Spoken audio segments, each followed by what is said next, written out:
Hi everyone, this is Janine aka Janine The Tutor. As you know, now is a very challenging time for each one of us, whether you're in middle school, high school, or university. Many students and families are deeply affected by the recent school closure. And as a part of OneClass, we are very fortunate that we are able to adapt to the situation quickly, and that's why we want to extend our helping hand for you students to stay on top of your studies.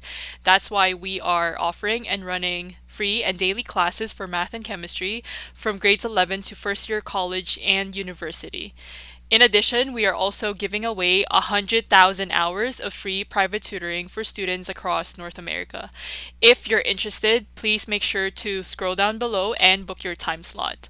So for today's class, I will be going over Algebra 2, and we're just going to continue from where we left off. So we were actually talking about the point slope form and how to find the equation in standard form as well.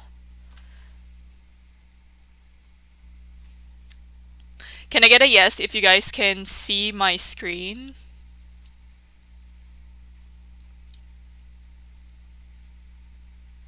Okay, so as you can see, we left off at number 12, right? So it says we need to write an equation in point slope form. So let me just quickly delete this. Actually, before I even get started, I just wanted to point out, so this is where you can find my daily class schedule, along with other talented educators who are doing live classes daily.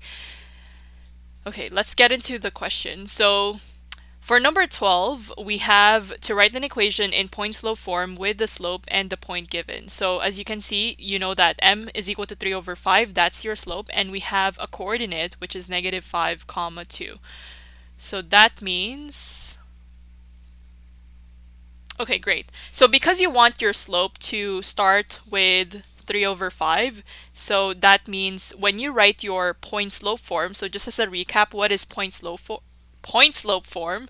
It's actually y is equal to mx plus b, right? So in that case, your m would be 3 over 5, right? So when you write this, this would be y is equal to 3 over 5.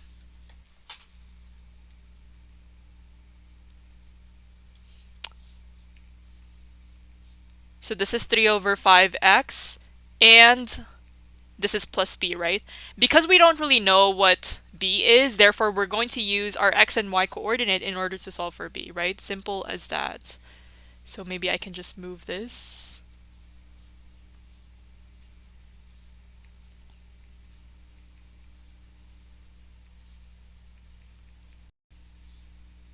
Okay, can you guys see my handwriting? I know it's a little bit light as opposed to the previous ones I've wrote. Okay, there we go. So we have this, right? So we know that our x is negative 5 and our y is 2, right? So all we have to do is plug in negative 5 and 2 to x and y in order to solve for b, right? So we would have 2, right? That's our y, and that's equal to 3 over 5. And we know that x is negative 5, then this is plus b. Okay, so basically 3 over 5 times negative 5 would be simply negative 3, right? So this is 2 is equal to negative 3, right? Because this cancels out and you're left with negative 1 times 3, which is 3, negative 3. And this is plus b, right? So we know that b is equal to 5, right? Therefore, when we write this in terms of the point slope form equation, that would be y is equal to 3 over 5 x plus 5. And that's it. So that's your point slope form. Okay, great. Moving on to part B, exactly the same thing. We know that the slope is equal to negative 3, right? And your x and y coordinate, we have 7 and negative 1. So let's start off by writing y is equal to 3x. Actually, this is negative 3, right? So pay attention to your negative signs. So negative 3x plus b, just plug in y. So we know that y is equal to negative 1. And we have negative 3 times 7 plus b. Therefore, we know that this is, so this is negative 1, guys, and this is negative 21, right? So negative 21, that would become 21 minus 1, so we know that b is equal to 20, right? As a result, we would have y, which is equal to negative 3x plus 20.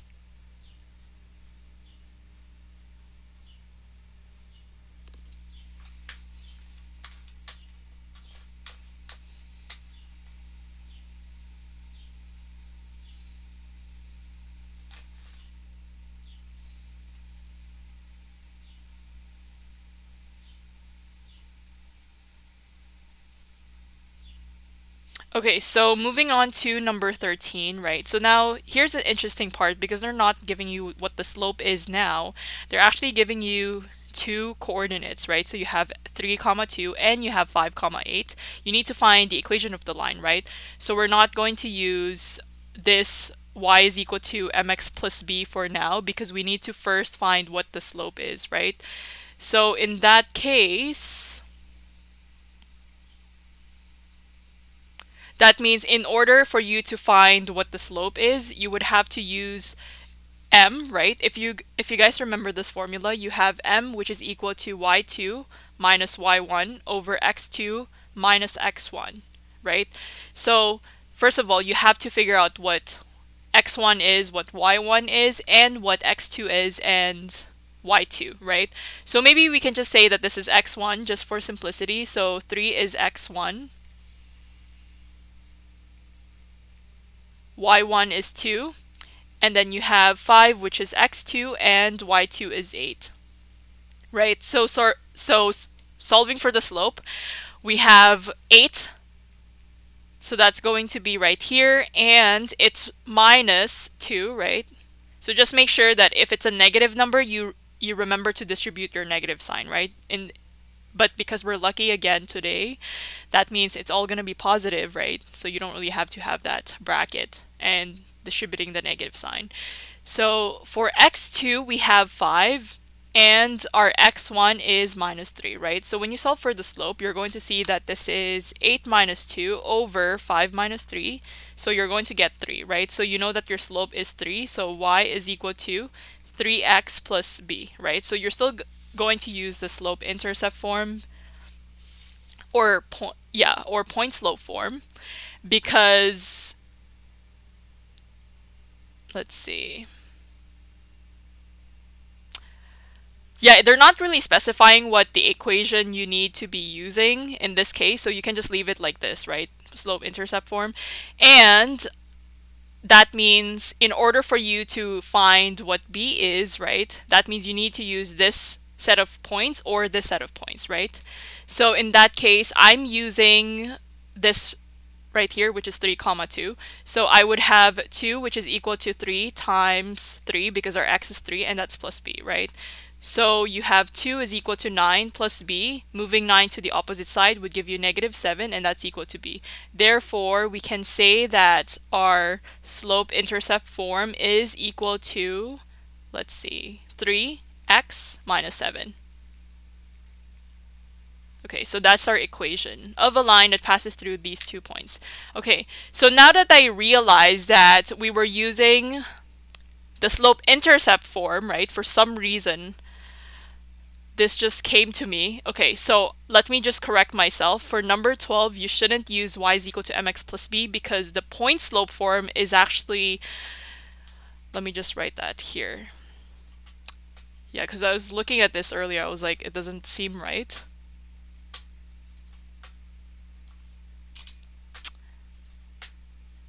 Okay.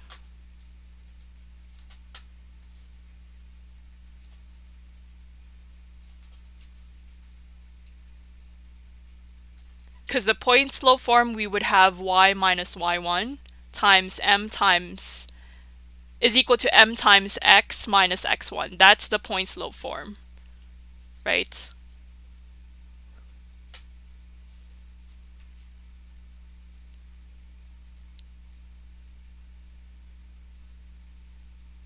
But yeah, if they were asking for the slope-intercept form, then whatever we wrote earlier, that would be right. Great. So let me change this into purple. Okay. So point slope form, remember this is y minus y1 is equal to x, actually m, times x minus x1. Okay, so all we have to do is write y, right, minus, well, our y1 is equal to 2, right? So minus 2 is equal to 3 over 5, and this is x minus x1, which is negative 5, right? Because our x1 is actually negative, therefore we need to remember that this is going to be plus 5 now, right? So we can change that to plus 5. Okay, so rewriting this and making sure you're distributing the 3 over 5 to each of your terms, this would actually be equal to y minus 2 is equal to 3 over 5 x, and this is going to be plus 3, right? And that's it. So that's going to be your point slope form. Or you can even leave it like this, right? Because that's the point slope form. Okay. Now, for this one, it's going to be the same thing, right? So you would have y minus, and because you know that your y is -1, this becomes plus 1, right? Because we have y minus y1, and you have your slope, which is -3, multiplied to x minus 7, right? So when you distribute your -3, this would become y plus 1, and that's equal to -3x. This is plus 21, because -3 times -7 is positive 21. Okay, great. So now we have everything that's right. Okay, we can move on to number 14 now. I apologize for that. I misread the question. Again, this is a good tip for you. When you're writing the test, make sure whatever comes to you in your head, if you have the point slope form, just underline the keyword and make sure that's right. Okay, now it's right. Now for number 14, it says write each equation in standard form, right? So what is standard form? It's going to be ax plus b y is equal to c, right? So this is what we wanted for standard form. So underline the keyword standard form, and that's what you're looking for. So because you need to use integer coefficients, right? You need to make sure that nothing here is in fraction or nothing here is in decimal form. So in that case, because it's a fraction, we have to multiply the whole equation by 4, right? So that would distribute this 4 to each of your terms inside your brackets. So you would have 4y, which is equal to, this is now going to be 3x, and this is minus 20, right? Because 3 over 4 times 4 would give you just 3, right? And just rearranging this, you would have 3x minus 4y is equal to 20, right? Moving this -20 to the opposite side would become positive 20, and this 4y, when you move it to the opposite side, you would get negative 4y. And that's it. Okay, great. So now moving on to part B, just so you can't really read this now, this is actually y is equal to 9.1x plus 3.6. And as you can see, because you have one decimal place value underneath your decimal right here, you would have to multiply the whole thing by 10, right? Because if you multiply the whole thing by 10, this would actually allow you to move your decimal point to the right. Does that make sense? If you remember from middle school, basically if you're trying to multiply something with 10, and if it's a decimal number, that means you're going to move the decimal point to the right. If you're multiplying, and because it's one place value that you're moving because of the 0, right? So in that case, this would be 10y is equal to 91x, right? And this is going to be 36, right? Plus 36. So just rearranging this, we would have 91x minus 10y, and this is equal to negative 36, right? So you just have to move this. So it becomes negative 10, and this 36, when you move this to the left, you're going to get negative 36. Okay, great. So hopefully that is clear. And just so you know, everything will be recorded, so no pressure in terms of trying to write this down. I like to tell my students that it's okay to just listen and pay attention, other than just writing things down and not understanding anything and not taking away anything from this class. So recordings will be provided after. Okay, so for number 15, we have graph 3x plus 5y is equal to 15, and we need to identify the x and y intercepts, right? So, okay, so because we have our standard form, right, we can actually figure out what our x and y intercept is based on our standard form. But again, it's just easier. This is just my personal preference, but I really find it easier if you're graphing based on the slope-intercept form, which is y is equal to mx plus b, as opposed to the standard form. So that's what we're going to do today. We're going to turn this into y is equal to mx plus b form. So in that case, this would then be 5y is equal to negative 3x plus 15, dividing both sides with 5 because I want to isolate just my y. I would end up with y is equal to negative 3 over 5x, and this is positive 3, right? Because 15 divided by 5 is actually 3. And then you go ahead and look for your x-intercept, right? So in this case, because you want to look for your x-intercept, that means you would have to turn y is equal to 0, right? So you would have 0, which is equal to y. And on the other hand, because you have a positive 3 here, you need to move your positive 3 to the opposite side of the equation. So you would end up with minus 3. And that's equal to negative 3 over 5x, right? So you know that this is negative 3, right? And that's equal to negative 3 over 5x. Dividing both sides with negative 3 over 5 would isolate x, right? And remember, what do we do, right? I know you can actually use your calculator right now, but let's say we want to do this manually. And because it's actually helpful for you, especially when you're writing your SAT, right? In order to figure out how you're going to solve this manually. So if you have a negative number divided by a negative number, that gets rid of the negative sign, right?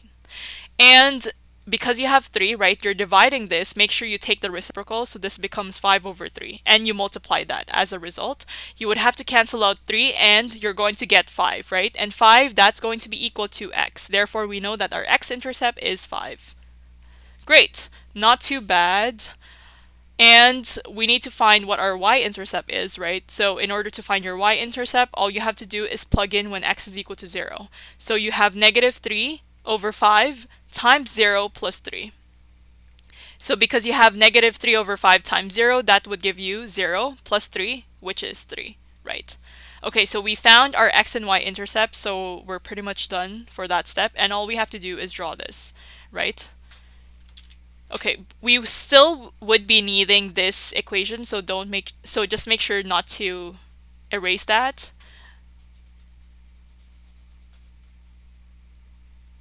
Okay, sorry, give me 1 second. Let me just clean this up and we're ready to draw our graph. Okay, great. So as you can see, our slope is negative 3 over 5, right? Remember what I said from the previous class. It's just easier for you to write things down and have it as rise over run, right? So make sure you know that your rise is negative 3 and your run is 5. And you have a y-intercept, right, which is 3. Okay, so let's just plot our x and y coordinates.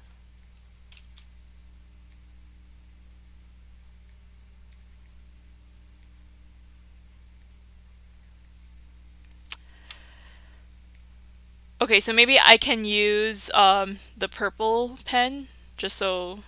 Okay, there we go. So as you can see, y-intercept is 3, so that's 1, 2, 3, right? So we're going by 1.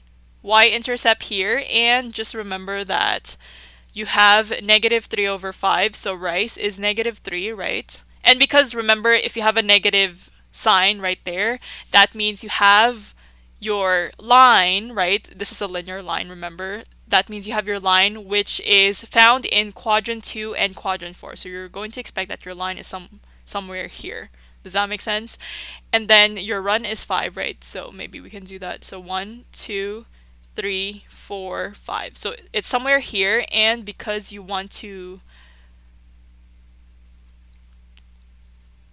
move up by 3, so that's 1, 2, 3. So it's somewhere here, right?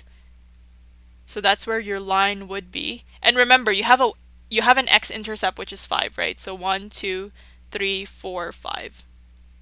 So this is 5, your x-intercept.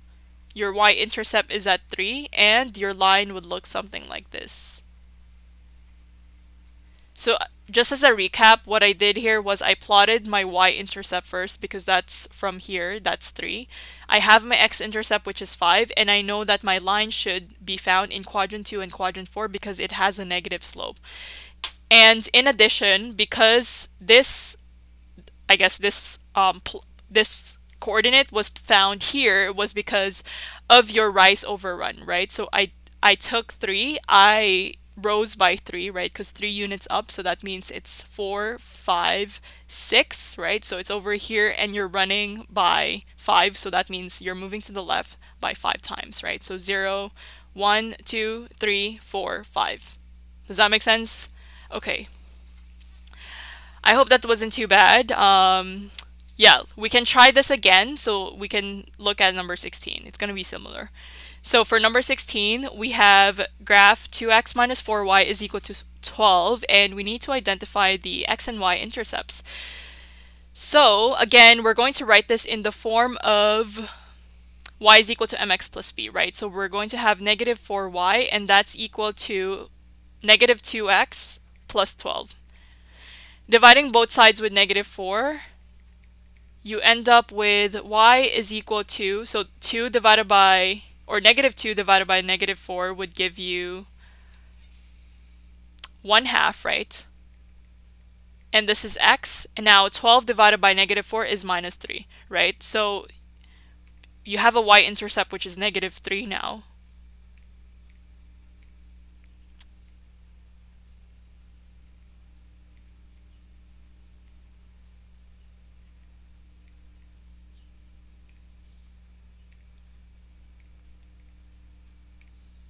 Okay, so y-intercept is negative 3.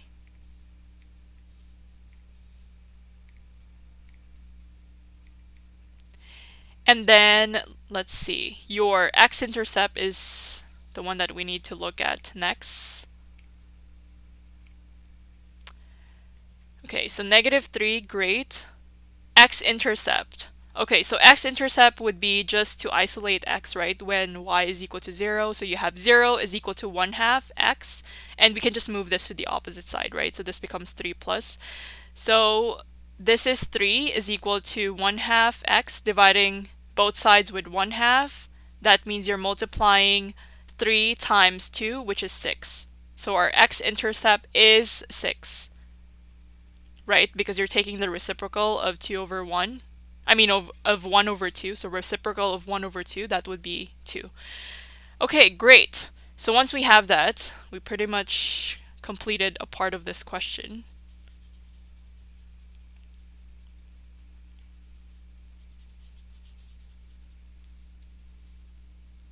So we have 6. Let's see. 1, 2, 3, 4, 5, 6. So 6 is right here. X-intercept 6.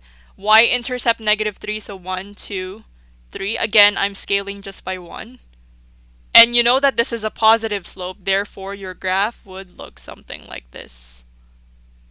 And by the way, guys, it has to pass negative 3 and 6, right? And that's it. We stop there. Okay, great. So, oh, and also, before I even forget, just so you're interested, right? For example, for this part, right, how do I know for the slope, right? It's rise over run. So you actually rise by 1. So this is negative 2, and then you move to the right, run by 2. 1, 2. Does that make sense? That's why it's 1 over 2. So there should be a point here, right? Rise, run by 2.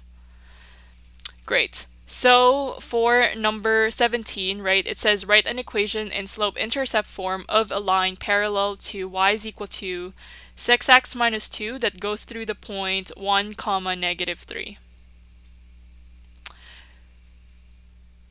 Okay, so keyword is the line needs to be parallel to y is equal to 6x minus 2. So what does it mean when two lines are parallel to one another? It has to be the same slope, right?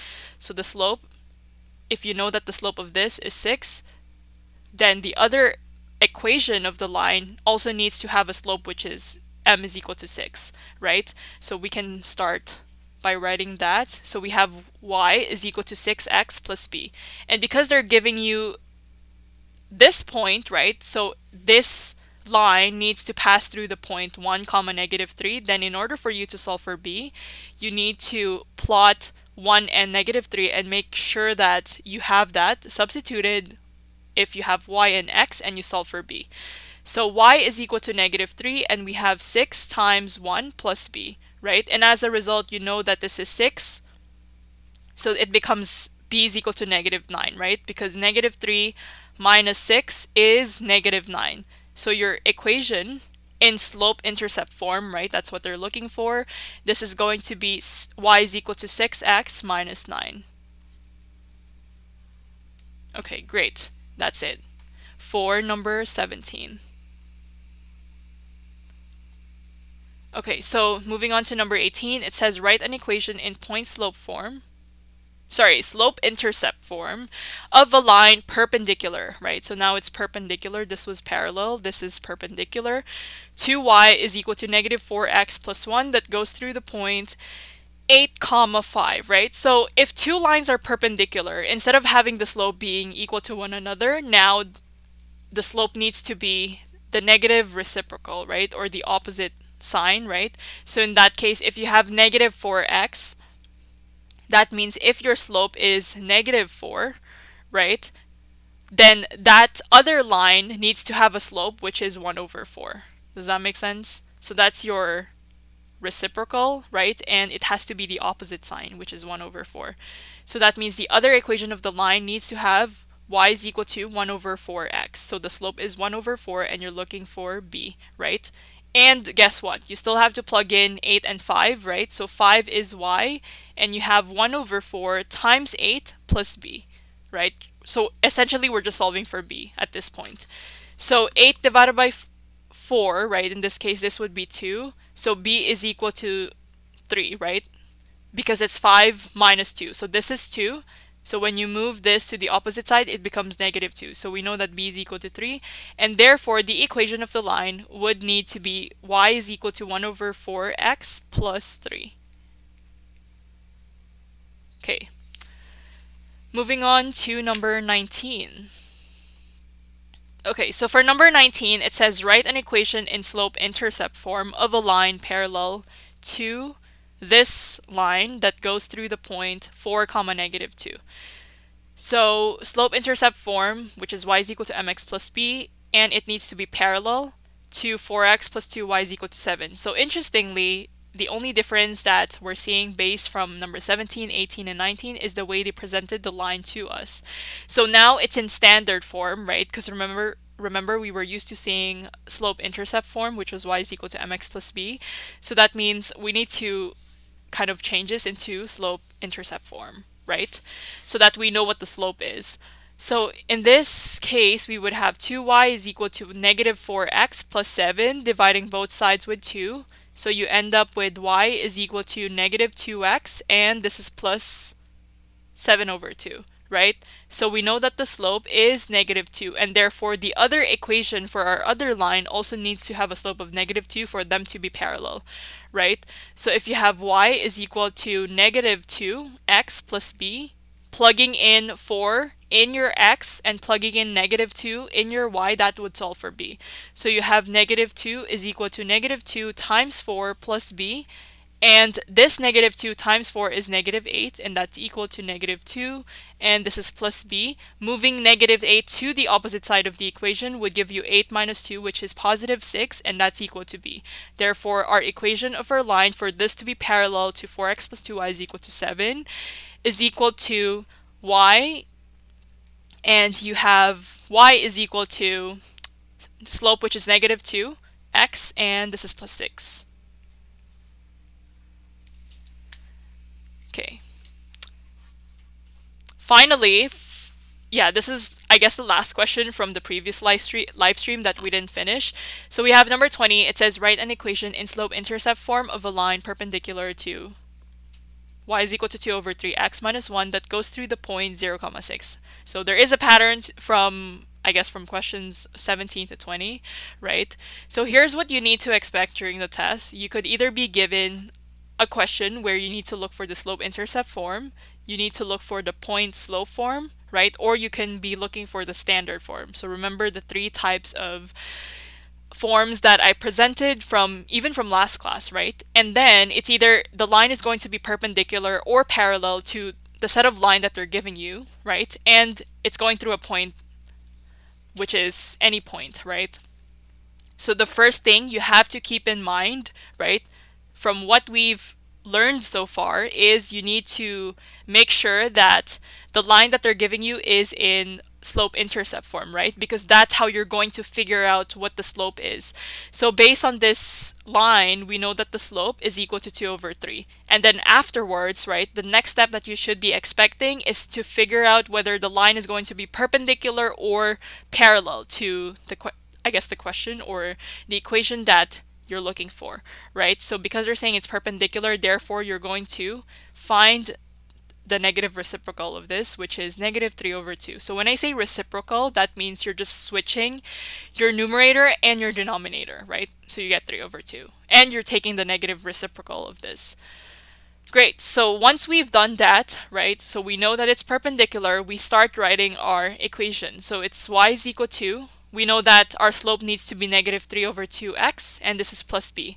And then the next step would be to find what b is, right? So you know that your x is 0 and your y is 6. So negative 3 over 2 times 0, and that's equal to positive 6, and that's plus b. And you know that this is going to be 0, therefore b is equal to 6.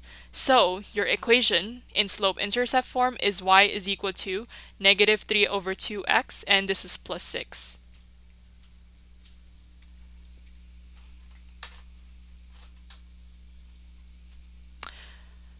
Great. Okay, so I'll give you a couple of minutes because I just realized that it wasn't shown in the video, so.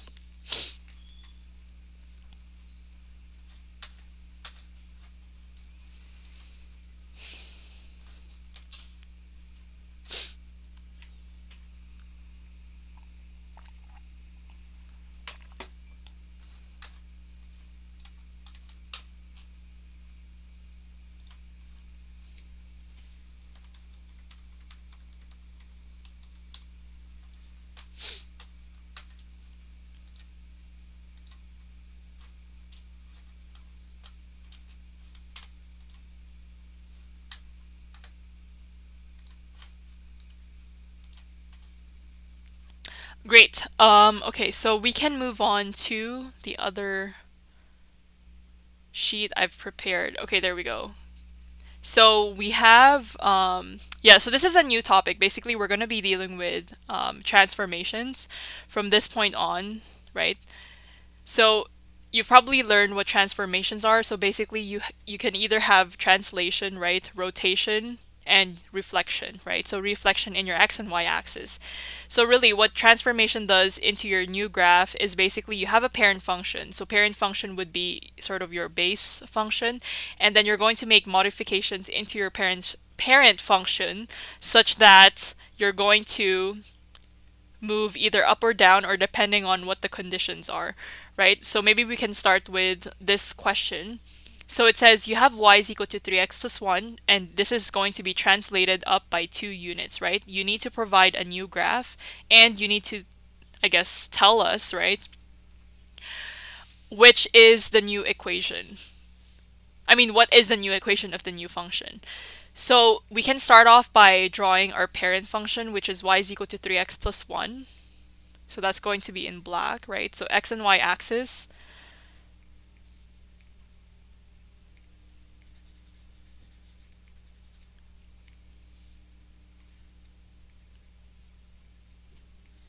Okay, so they're saying it's equal to 3x plus 1. So you have a y-intercept, which is at 1. And you have your slope, right, which is 3x plus 1. So in that case, yeah, maybe we can find what the x-intercept is. So the x-intercept would be 0 is equal to, now this is going to be 3x plus 1. Therefore, this is negative 1 and this is 3x, dividing both sides with 3. So you know that your x-intercept is equal to negative 1 over 3. So that's going to be somewhere here. Okay, great. So this is your parent function, right? So they're saying that you need to translate this up by 2 units, right? So when you're translating up by 2 units, that means you're literally lifting. Okay, I guess it's this way for you guys. So you're lifting this 3x plus 1 and you're trying to paste that up by 2 units, right? So you're not really changing the slope. So the slope would still be positive 3 in that case. So when you're moving this up by 2 units, that means it's now going to be at positive 3, right? So your y-intercept is at 3, right? Because 1 plus 2 is 3. So this is now here, and this is going to be moved now, right? So that's your new line, right? So that's your graph, and the new equation of the function is going to be y is equal to, because you're moving this twice, right?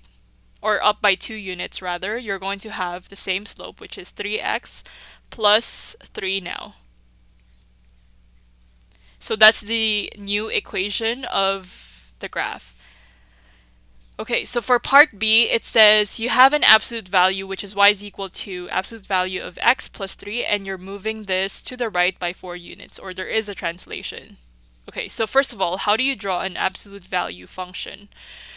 Right? So an absolute value function is simply plotted, right? Okay, so think about this for a second. So if you have your x and y axis, right? If you have y is equal to absolute value of x, that means you're plotting your point at the origin, and basically it looks like this, right? So that's your y is equal to absolute value of x. But because you have a plus 3 here, that means this is in your slope-intercept form, therefore your y-intercept would be 3, right? So your graph is actually starting here, right? So you're shifting your graph over here. Does that make sense? And because you're moving this to the right by 4 units, right, you're still keeping this as plus 3, right? But you're moving this 4 to the right. So that means it would now start from 0, right? And then you have 1, 2, 3, 4. So it's now going to start here, and it's exactly the same at your y, right? So your y would still be 3, but you're just moving it to the right by 4. So now your graph should look like this. So now this is y is equal to, so because we moved it, right, by 4 to the right, it would be x minus 4. And the reason for that is because if you have x minus 4 and that's equal to 0, when you move negative 4 to the opposite side, you would have x is equal to 4. Does that make sense? So that's within your absolute value, and you still have this positive 3. Okay, great. So let's try numbers. I guess this is C now, sorry, not number C. So let's try letter C now. You have y is equal to absolute value of x minus 2 plus 4, and there is a reflection in the x-axis, right? So what does it mean to be reflected in the x-axis, right? So say, for example, you have an x and y coordinate, sorry, x and y axis.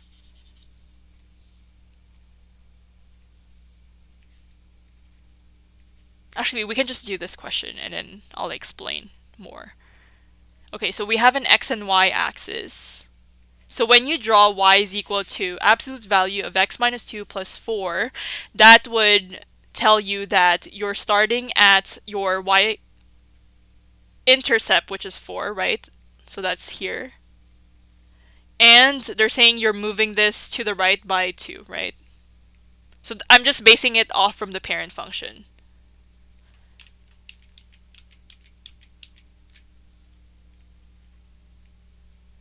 Okay, so it should look something like this, right?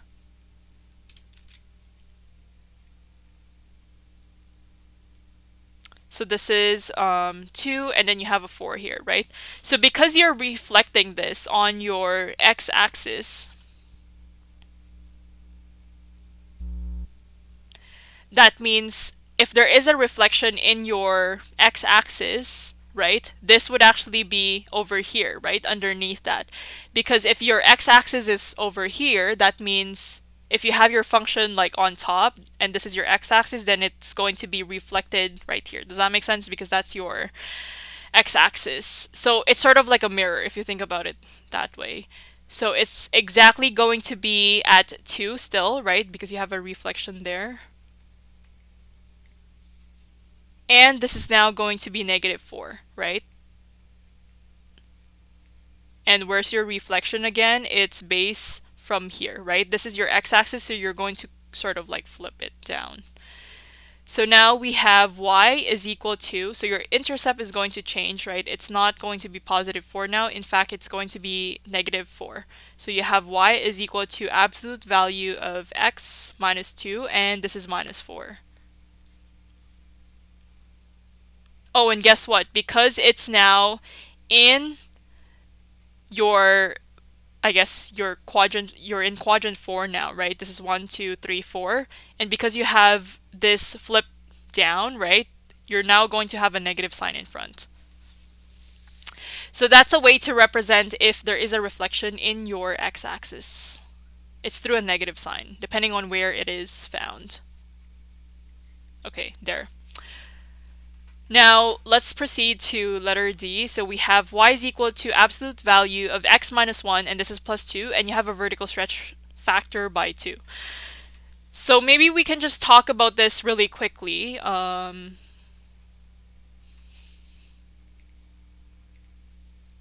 Okay, so let's say I'm giving you a function, which is y, and then you have, yeah, on a side note, this is just my example.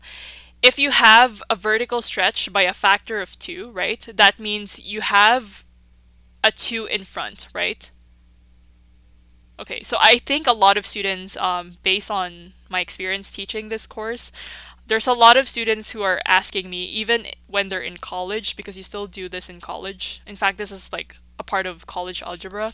So if you have a vertical stretch versus a vertical compression and versus a horizontal stretch and compression, so what is the difference between the four of them, right? If you're saying that you have a vertical stretch by a factor of 2, basically this is going to be a whole number right here. But if you're saying it's a vertical compression, right, then that means you need to have 1 over 2x, right? Does that make sense? So your parent function, think about y is equal to x. If you have a vertical stretch, it's supposed to be y is equal to 2x, right? So vertical stretch is y is equal to 2x, and your vertical compression by a factor of 1/2 is this one. However, if you're looking at horizontal stretch and compression, it becomes a little bit different, because when you say there is a horizontal compression, it's supposed to be a whole number, right? So you're going to say there is a horizontal compression by a factor of 2, right? So you're not going to say that it's a fraction if it's a compression for horizontal. So in that case, you would say there is a horizontal compression by a factor of 2. There is a horizontal stretch by a factor of 1/2. Does that make sense? However, if it's vertical that you're looking at, you're going to say there is a vertical stretch by a factor of 2. So note that when I say it's a vertical stretch, it's going to be a whole number as opposed to a fraction. And when you have a fraction, right, it's going to be a vertical compression by a factor of 1/2, right? But if you're looking at horizontal, right, instead of saying stretch, which is in terms of a whole number, you say it in terms of a fraction. So for horizontal, just keep in mind that you're looking at a fraction if it's a stretch. Just remember one, and then you're going to remember the whole thing, right? So it doesn't confuse you. Okay, great. So you just switch it up for horizontal, in short. Okay, hopefully that wasn't too much and I didn't confuse you even more. Okay, so now they're saying you have a vertical stretch by a factor of 2, so we can actually just write the equation right here. So we have y is equal to 2 times x minus 1 plus 2, right? So when we, I guess, plot this graph first, our parent function,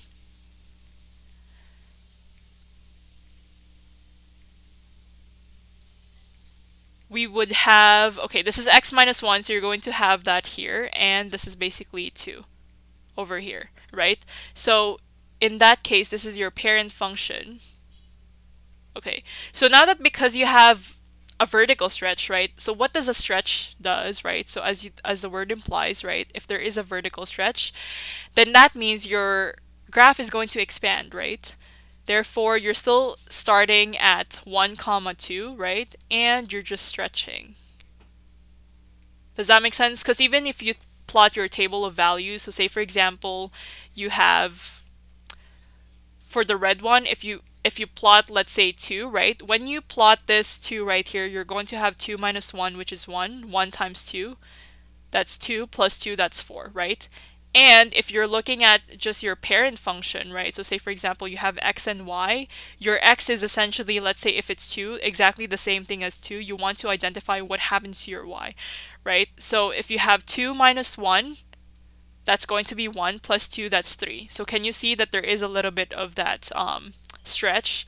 So for the red one, it's at 4 now. It's higher as opposed to your, I guess, your parent function, the one in the black pen, which is 3. So 3 is right here. And if you're looking at the same x, it's over here somewhere, right? Because your y is the one that's changing. Does that make sense? So that's how you figure out how you're going to draw if it's a vertical stretch. Okay, great. So for part E, okay, so this is pretty straightforward. It's just a parabola, right? I know there's a lot of students who gets overwhelmed looking at a parabola, but it's not too bad. If you understand the concept, it's not too bad. Okay, if you have 2x squared, right, we know that this has to be over here.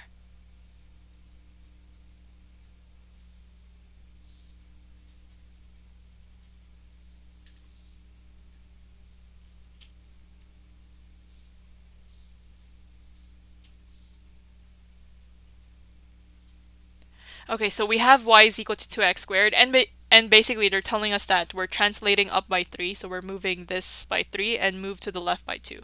So that means our new function,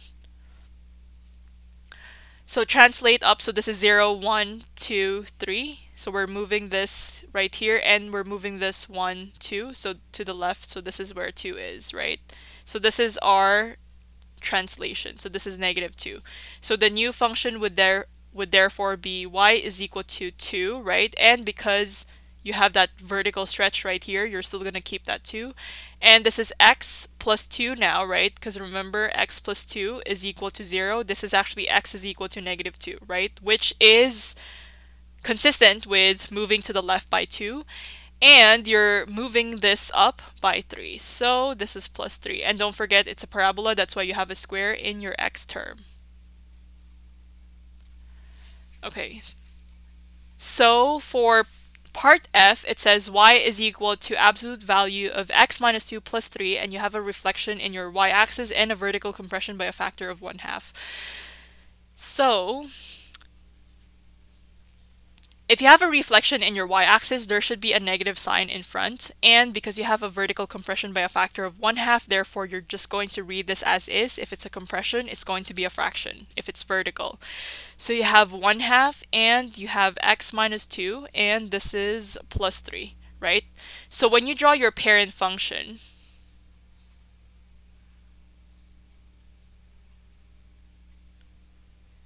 so your parent function, basically you have at 2, and this is at 3. So it's somewhere here, right?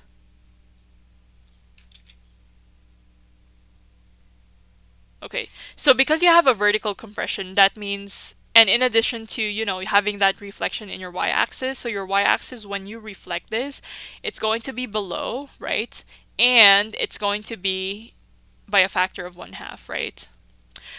Oh, and also, if you remember, if you have a reflection, right, in your y-axis, basically it's your y value that's going to change now, because here we had 3, right? So now we're going to have -3 over here.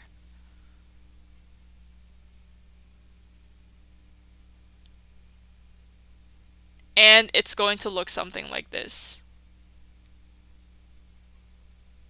Right. So this is by a factor of 1/2. So you're just literally flipping your function from the top, right, moving down.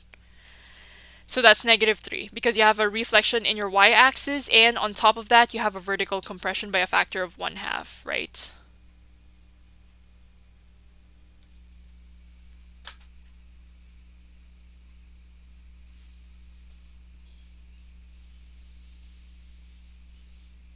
Okay, so maybe we can just finish the next two questions before we end off this class. So for number 2, it says, what transformations change the graph of f of x is equal to 2x squared to the graph of g of x, which is equal to 6x squared minus 1, right? So we have to list down all of our transformations. So this is another way of asking transformations as opposed to, just graphing and figuring out what the new equation is. So if you look at your parent function, you have f of x is equal to 2x squared, and essentially you're actually moving this down by 1, right? Because it's -1. So you have translation, which is 1 unit down. Actually, we can just say 1 unit down. You don't even have to say it's translation, because it's, when you say you're moving down, it's translation. So you're moving this 1 unit down, and right, because you have this 2 right here, don't forget that we're multiplying this by 3, right, to get 6. So you actually have a vertical stretch by a factor of 3, right? So 2 times 3 to get 6x squared, right? So vertical stretch by a factor of 3.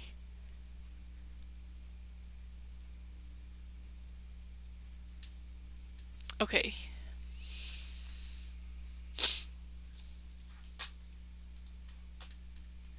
Let me just try to move this and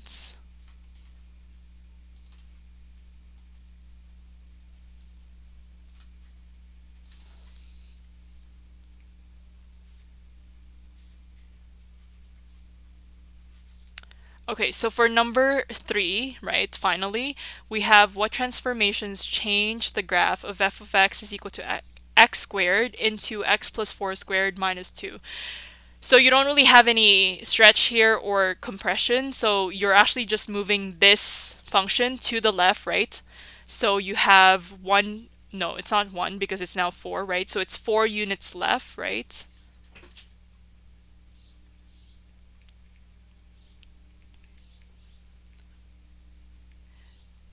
And the reason why this is x plus 4, right? Yes, and also before I even forget, I just wanted to let you students know that remember whenever you're dealing with a negative number, so for example, you're moving it to the left, right? If you think about your x-axis, if you have negative 4 versus 4, right? So if you have x plus 4, right, what that means is this is actually x is equal to negative 4 because it's x plus 4 is equal to 0, right? And when you move the 4 to the opposite side of the equation, you get x is equal to negative 4. So just make sure that whenever you're saying you're moving your function 4 units to the left or whatever number that is, if it's to the left, it's actually going to be plus 4. So it's going to be the opposite. Does that make sense? Because you would have to transpose your number to the opposite side of the equation, so you would get a different sign. So that's 4 units to the left, and because you're moving this down, negative 2, so that would be 2 units down.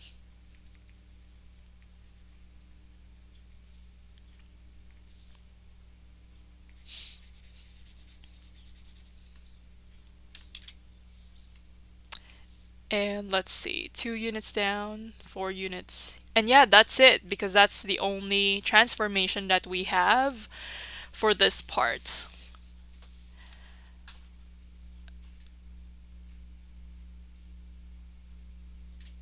Okay, great. So I think I've covered pretty much everything. So for the next class, my plan is to continue on with graphing, but now we're going to introduce axes of symmetry for the next class.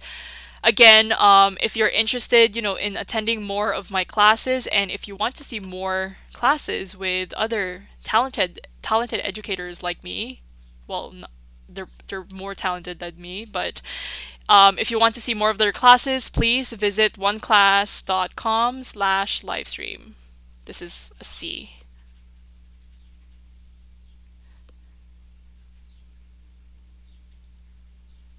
/livestream. Okay, so this is where you can see our daily schedule. This is AM. So oneclass.com/livestream, you can actually access the daily schedule here, whether it be math or chemistry, right? And for those of you who just came in, I just wanted to say hi. And if you do have any friends who might benefit from this, please please call or text them and ask them to join. And yeah, if you're wondering, for example, the classes that we've been hosting so far, so whether it be in grade 11 chemistry and if it's specific for just, I guess, a set of course, right? We want to be as broad as possible because we want to help as much students as we can, and that's the reason why. Okay, so thank you so much guys for tuning in, and I'll see you on my next class. Bye guys.